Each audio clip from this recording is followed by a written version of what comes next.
ताज्या बातम्यांसाठी महान करेला सबस्क्राइब करा आणि बेल आयकॉनला क्लिक करा।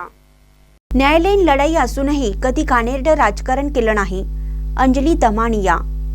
अशी अतिशय दुर्दैवी घटना आज सकाळी जेव्हा मी ऐकली तेव्हा माझ्या कानावर विश्वासच बसला नाही। ही घटना अत्यंत वाईट आहे आणि अशी कोणाच्याही बाबतीत घडू नये। मी इतक्या वर्षापासून त्यांच्यासोबत न्यायालयीन लढाई लढत होते, पण त्यांनी कधीही घाणेरडं राजकारण केलं नाही। ते खूपच चांगले नेते होते। जसं मी आधीही सांगितलं, अनेक वर्ष मी न्यायालयीन लढाई लढत असतानाही त्यांनी कधीही मला त्रास दिला नाही। सकाळपासून ही बातमी ऐकल्यापासून मला प्रचंड धक्का बसला आहे। मी आज सकाळी जेव्हा बातमी ऐकली अतिशय धक्का बसला आणि खरंच सुचेनासं झालं, डोकं सुन्न झालं होतं, की असं काही घडेल असं कधीच खरं वाटलं नव्हतं। आणि खरं तर त्यांच्या विरुद्ध मी 2011 पासून अगदी टोकाचं लढले, जीव तोडून रडले। पण आज जे झालं ते बिलकुल मान्य होत नाहीये।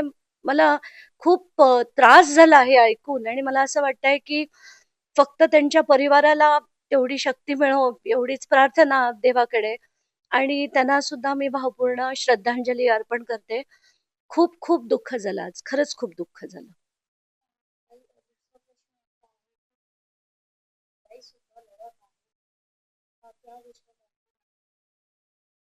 नाही, जसं मी म्हटलं ना, की खूप लढले 2011 ते 2026 त्यांच्या विरुद्ध एक नाही अनेक वेळा मी लढले।